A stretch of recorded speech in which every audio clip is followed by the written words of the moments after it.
बिस्मिल्लाहिर्रहमानिर्रहीम। अस्सलाम वालेकुम dear students, welcome to my channel. आज हम मैथ 603 के फाइनल टर्म की प्रिपरेशन का टॉपिक नंबर 2 इम्पोर्टेंट टॉपिक जो हमने डिस्कस किए थे अपने लेक्चर में, जिसमें हमने तमाम लेक्चर्स के इम्पोर्टेंट टॉपिक्स और ऑब्जेक्टिव को कवर किया था, उसी का टॉपिक नंबर 2 हम करेंगे। हमने अपने प्रीवियस लेक्चर में इसका जो है वो लेक्चर नंबर 23 किया था, जिसमें हमने लिग्रांज इंटरपोलेशन फार्मूला को देखा था डिटेल से। आई होप सो कि वो आपको समझ आ गया होगा। और आज जो है वो हम डिवाइड एंड डिफरेंस को करेंगे। डिवाइड एंड डिफरेंस के किस तरह के क्वेश्चन आपके पेपर में आते हैं और इसको आपने किस तरीके से सॉल्व करना है। तो इसके भी जो ऑब्जेक्टिव के लिए जो चीज़ें इंपॉर्टेंट थी वो मैं ऑलरेडी आपको अपने लेक्चर में बता चुकी हूँ। उसका ऑप्शन वो लेक्चर आप चेक कर सकते हैं, प्लेलिस्ट में लेक्चर दिया हुआ है। आप यहाँ सर्च कर सकते हैं MTH 603 final term preparation by one step to success. आपको आराम से लेक्चर मिल जाएगा, आप वो लाजमी देखिएगा। उसमें तमाम जो इम्पोर्टेंट चीज़ें ऑब्जेक्टिव के लिए हर लेक्चर में से हाईलाइटेड चीज़ें मैंने आपको करवाई हैं, उससे इंशाल्लाह आपको बहुत ज़्यादा हेल्प होगी। तो आज हम डिवाइड एंड डिफरेंस को एग्जांपल्स से जो है वो समझने की कोशिश करेंगे कि इसका सब्जेक्टिव पार्ट और ऑब्जेक्टिव पार्ट दोनों में किस तरह से आपसे जो है वो इसके क्वेश्चन पूछे जा सकते हैं। दोबारा से ऑब्जेक्टिव को भी साथ साथ हम इंपॉर्टेंट टॉपिक्स में से कवर करेंगे। तो सबसे पहले हमारे पास फार्मूलाज है मोस्ट इंपॉर्टेंट मैथ 603 में, चाहे वो आपका मिड्स था या फिर अब फाइनल है। दोनों टर्म्स के लिए आपकी जो मोस्ट इंपॉर्टेंट चीज़ है वो आपके फार्मूलाज। अगर आपको फार्मूला अच्छे से आता होगा तो आपको जो पेपर सॉल्व करने के लिए किसी भी एक्स्ट्रा जो चीज़ है उसकी ज़रूरत नहीं पड़ेगी। तो सबसे पहले आपने जितने भी मैंने आपको इम्पोर्टेंट टॉपिक्स बताए हैं, उनके फार्मूलाज़ को अच्छे तरीके से याद करना है। उनमें जितने भी इम्पोर्टेंट पॉइंट्स हैं वो मैंने ऑलरेडी बताए हुए हैं और साथ-साथ अगेन बताती रहूँगी, तो उनको भी आप लोगों ने लाज़मी तौर पर जो है वो करना है। तो डिवाइड एंड डिफरेंस में सबसे पहले हमारे पास होता है ज़ीरो ऑर्डर का फार्मूला। ऑलरेडी हम हैंडआउट्स में देख चुके हैं, y into x naught is equal to y naught. ये आपके पास ज़ीरो ऑर्डर का फार्मूला होता है। फर्स्ट ऑर्डर में आपके पास क्या होता है, x naught x one, y into x naught x one square brackets में, and y one minus y naught divided by x one minus x naught. और उसके बाद हायर ऑर्डर यानी कि फर्स्ट ऑर्डर से आगे जब आपने जाना होता है, यानी कि 2 point formula, 3 point formula, higher terms के लिए जो है वो आपके पास ये फार्मूला यूज होता है, जहाँ पे आपके पास X naught x one X two तीनों टर्म्स यूज होती हैं, और Y into X one X two minus Y into x naught x one over X two minus x naught, ये आपका हायर टर्म्स के लिए जो है वो फार्मूला यूज होना है। तो अभी हम एक एग्जांपल करते हैं, और इसी तरह का जो एग्जांपल मैं अभी आप लोगों को करवाऊंगी, इसी एग्जांपल की तरह ही आपका क्वेश्चन जो है वो अगर लॉन्ग में या शॉर्ट में आपसे क्वेश्चन पूछा जाता है तो वो इसी तरीके से आता है। बाकी ये जो फार्मूलाज हैं ये आपके इसमें ऑब्जेक्टिव पार्ट में आते हैं, और इसके अलावा भी जो इसकी पूरे टॉपिक में जो इम्पोर्टेंट पॉइंट्स थे थ्योरेटिकली, वो मैंने आप लोगों को हैंडआउट से बता दिए थे। अगेन आई एम रिपीटिंग कि आप वो लेक्चर लाजमी तौर पर देखें जिसमें ऑब्जेक्टिव जो है वो सारा कवर हुआ हुआ है। तो भी इसकी एग्जांपल हम एक कर लेते हैं। एग्जांपल हमारे पास ये है, construct the Newton divide and difference table for the values of आपको एक्स की और एफ ऑफ एक्स की जो है वो वैल्यूज दी हुई है यहाँ पे। इसी तरह का टेबल जो है वो आपके क्वेश्चन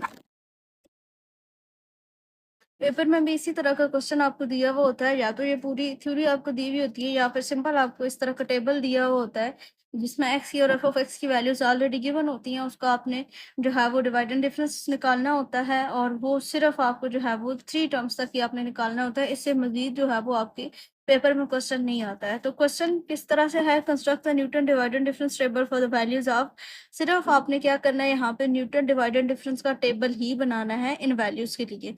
यहाँ पे एक्स की वैल्यूज आपके पास 1 2 3 4 5 6 दी हुई है। अब पेपर में जो है वो वैल्यूज डिफरेंट हो सकती हैं। आपको हो सकता है कि ये वैल्यूज ना दी हुई हों, इसके अलावा कोई वैल्यूज और दी हुई हों। और एफ ऑफ एक्स की जो वैल्यूज हैं वो -3 0 15 48 105 एंड 192 दी हुई है। तो इस तरह से आपने टेबल बना लेना है। अगर आपको टेबल में वैल्यूज नहीं दी हुई होंगी तो आपने पहले उसका टेबल कंस्ट्रक्ट कर लेना है कुछ इस तरीके से। आपने एक्स की वैल्यूज़ को लिख लेना है और एफ ऑफ एक्स की वैल्यूज़ को लिख लेना है। ये आप एमएस वर्ड में काम करेंगे अपना। और उसके बाद इस तरह से फर्स्ट डिफरेंस या फर्स्ट डी, सेकंड डी और थर्ड डी, इस तरीके से आप इसको लिखेंगे। अब जो डिवाइड एंड डिफरेंस है उसको जैसे आपने अपने पिछले लेक्चर में फॉरवर्ड और बैकवर्ड डिफरेंस पढ़ा होगा। फॉरवर्ड डिफरेंस में आप इस तरह से चलते हैं और बैकवर्ड डिफरेंस में आप सेकंड से फर्स्ट की तरफ आते हैं। और डिवाइड एंड डिफरेंस भी इसी तरीके से है। आपको नाम से जो है वो समझ आ रही होगी कि डिवाइडेंड का मतलब है कि आपने इनको डिवाइड करना है। अब किस तरह से डिवाइड करना है उस चीज़ को हम समझते हैं। फर्स्ट ऑर्डर में आपने क्या करना होता है, कि एफ ऑफ एक्स की वैल्यूज़ को, इन वैल्यूज़ को 2 को माइनस करना होता है और इसके ऊपर डिवाइड करना होता है, ठीक है? जिस तरह हमने फार्मूला जो है वो इसका देखा था इसका फर्स्ट ऑर्डर का, कि फर्स्ट ऑर्डर का जो फार्मूला है वो आपके पास क्या था कि y1 minus y naught divided by x1 minus x naught. ये y1 है और ये y नॉट है, ठीक है? यानी कि एफ ऑफ एक्स वन या एफ ऑफ एक्स नॉट जो हम अपने पिछले लेक्चर में देख चुके हैं, लेग्रांज इंटरपोलेशन में मैंने आपको डिटेल से ये चीज़ समझाई थी एफ ऑफ एक्स और वाई के बारे में। और ये आपके पास एक्स नॉट है और ये x1 है, x2, x3, x4, x5, इसी तरह ये आपके पास y not, y1, y2, y3, y4 and y5 है। तो फार्मूला हमने देखा था कि y naught one minus y naught divided by x1 minus x naught. तो इसी स्टेप को आपने लेके चलना है। फर्स्ट से आपने स्टार्ट करना है 0 माइनस, आपके पास यहाँ पे आएगा 3, 0 माइनस 3 डिवाइडेड बाई आपके पास आ जाएगा 2 माइनस 1। और इसको जब आप सॉल्व करेंगे 2 माइनस 1 आपके पास क्या हो जाएगा, 1 हो जाएगा और ऊपर क्या आ जाएगा -3 डिवाइडेड बाई 1 इक्वल्स टू -3। इसका आपके पास आंसर आ जाएगा, ठीक है? इसी तरह से जो इसके नेक्स्ट स्टेप्स हैं उनको भी आपने इसी तरीके से सॉल्व करना है। सेकंड वाली वैल्यूज को आपने फर्स्ट वाली वैल्यू में से माइनस करना होता है, ठीक है? जैसे अब यहाँ पे अब सेकंड हमारे पास ये बन रहा है 48 में से हम 15 को माइनस करेंगे, ठीक है? 48 में से हम माइनस करेंगे 15 को और डिवाइड कर देंगे हम इसको 4 माइनस 3 के साथ। अब 4 माइनस 3 हमारे पास 1 होता है, तो हम सिंपली जो है वो, ओ सॉरी आई एम मिस्टेक, ये 15 में से हमने 0 को पहले माइनस करना है। स्टेप बाय स्टेप चलना है, मैं ये वाला स्टेप ही करना है, लेकिन उससे पहले हम 15 में से 0 को माइनस करेंगे। 15 minus 0 divided by 3 minus 2 equals to 3 minus 2 1 हो जाएगा। तो इस मीन कि यहाँ पे हमारे पास क्या आ जाएगा, 15 आ जाएगा। और 48 minus 15 divided by 4 minus 3, 4 minus 3 1 हो जाएगा। और 48 में से आपने क्या करना है, 15 को माइनस करना है। तो 48 में से 15 को माइनस करेंगे तो आपके पास क्या आ जाएगा, 33। इसी तरह से नेक्स्ट आपने चलना है। नेक्स्ट आपके पास अब अगला जो पॉइंट है वो आपके पास है 105। 105 को आपने, ये वाला भी हो गया। अब 105 को आपने माइनस करना है 48 में से।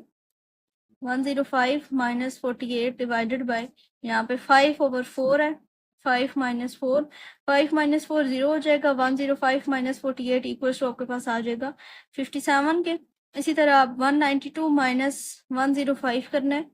192 माइनस 105 डिवाइडेड बाय आपके पास आ जाएगा 6 माइनस 5, 6 माइनस 5 1 हो जाएगा।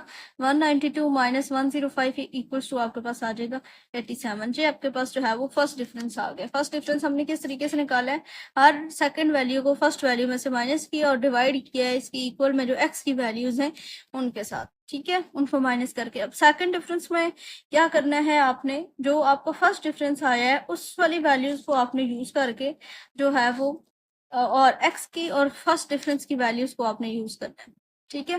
तो सबसे पहले हमारे पास आ जाएगा 15 माइनस 3, ठीक है? इनके 15 में से 3 को आपने माइनस करना है। यहाँ पे 0 माइनस हम वैसे भी माइनस करते हैं, यहाँ पे 3 भी माइनस का था तो ये फिर पॉजिटिव हो जाएगा, 0 प्लस 3, तो इसका आंसर पॉजिटिव आएगा, ठीक है?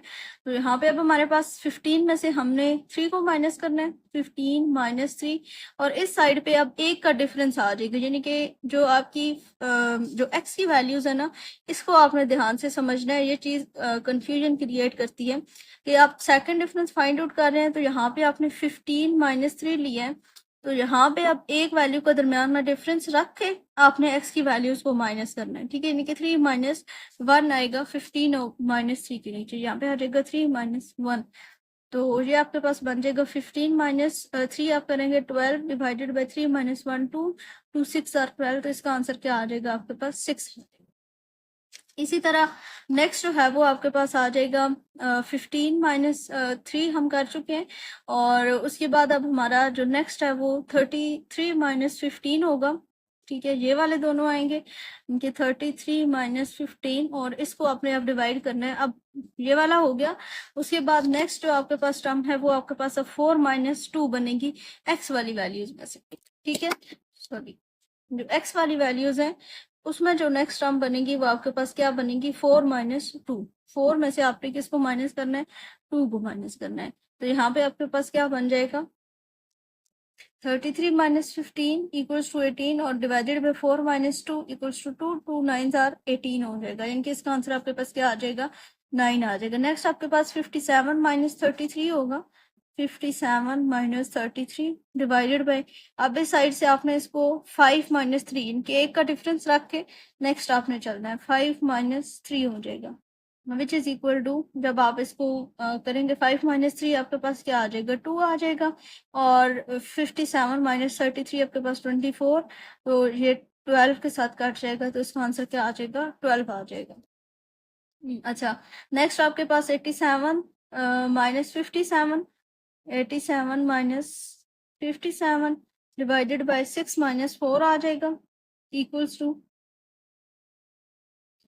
87 minus 57 equals to 30 divided by 6 minus 4 equals to 2, which is equal to 15। ठीक है, अब आपके पास सेकंड डिफरेंस आ गया। अब आपने थर्ड डिफरेंस निकालना है। थर्ड डिफरेंस भी इसी तरह से निकालना है। यहाँ पे आपने 9 माइनस 6 करना है। ठीक है, 9 माइनस 6 होगा और जो x वाली वैल्यूज है उसमें अब 2 का डिफरेंस आ जाएगा। ठीक है, पहले हमने सेकंड डिफरेंस लिया है तो एक वैल्यू का डिफरेंस रखा है हमने। ठीक है, जो आपके पास 3 माइनस 1 आया था फर्स्ट वाली वैल्यू में। अब जब थर्ड डिफरेंस आप फाइंड आउट करें तो दरमियान में 2 वैल्यूज का डिफरेंस आ जाएगा, जिनके 4 माइनस 1 आ जाएगा। 9 माइनस 6 डिवाइडेड बाय आपके पास क्या आ जाएगा, 4 माइनस 1, तो ये इक्वल टू आ जाएगा 1 के। नेक्स्ट इसी तरह आपके पास आ जाएगा 12 minus 9, 12 minus 9 equals to sorry divided by, अब यहाँ पे 2 का डिफरेंस लेंगे तो 5 माइनस 2 आ जाएगा। 3 का और 4 का डिफरेंस लेंगे तो 5 माइनस 2, ये भी इक्वल टू किसके आ जाएगा, 1 के आ जाएगा। ठीक है, यहाँ पे ठीक है, इक्वल टू 1 के आ जाएगा। उसके बाद आपके पास रह गया यहाँ पे 15 माइनस 12, ये 15 माइनस 12 आप करेंगे यहाँ पे 15 माइनस 12 डिवाइडेड बाय 2 का डिफरेंस लेंगे तो 6 और 5 और 4 आ जाएगा तो 6 माइनस 3, इसके नीचे क्या आ जाएगा, 6 माइनस 3 आ जाएगा, इक्वल्स टू 1। तो इस तरीके से आप जो है वो डिवाइड एंड डिफरेंस को सॉल्व करेंगे। होप सो कि आपको समझ आ गई होगी। एक दफ़ा रिपीट कर देती हूँ। जो आपका फर्स्ट ऑर्डर है उसमें आपने हर एक वैल्यू को लेना है, y की वैल्यू को भी, यानी कि एफ ऑफ एक्स की वैल्यू को भी और x की वैल्यू को भी, दोनों को लेना है। तो डिवाइड करना है 0 minus 3 divided by 2 minus 1, 15 minus 0, 3 minus 2, 48 minus 15, 4 minus 3, यानी कि इक्वल में सारी वैल्यूज चलती रहेंगी। जब आपने सेकंड डिफरेंस लेना है तो जो फर्स्ट डिफरेंस है उसकी फर्स्ट 2 वैल्यूज को जब आप माइनस कर रहे होंगे तो इस साइड से जो x वाली वैल्यूज हैं उसमें एक वैल्यू को छोड़ के जो थर्ड वाली वैल्यू और फर्स्ट वाली वैल्यू है उसका डिफरेंस लेना है। इसी तरह से जब आप नेक्स्ट चलेंगे तो फिर जो आपने ले ली होंगी उससे आगे आपने चलना है और वहां पे जो एक वैल्यू को छोड़ के बाकी 2 का डिफरेंस लेना है। दो वैल्यूज का एक वैल्यू का डिफरेंस लेना है आपने सेकंड डेरिवेटिव में या सेकंड डिफरेंस में। जो थर्ड डिफरेंस होगा उसमें आपने दो वैल्यूज का डिफरेंस लेना है। जैसे 9 माइनस 6 हमने लिया जहाँ से, तो जो x वाली वैल्यूज है उसमें 2 का डिफरेंस आ जाएगी, इनके 3 और 4 को छोड़ के 4 माइनस 1 हम लिख लेंगे। इसी तरह 12 माइनस 9 आपने लिखा और 2 वैल्यूज का डिफरेंस रहते हुए 5 माइनस 2 आ जाएगा।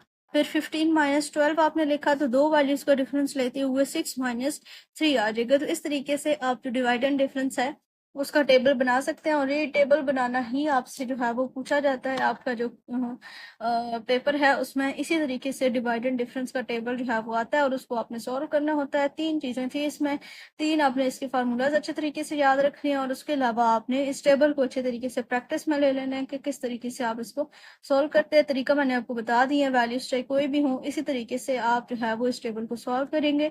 होप सो कि आपको डिवाइड एंड डिफरेंस का टेबल अच्छे तरीके से समझ आ गया होगा।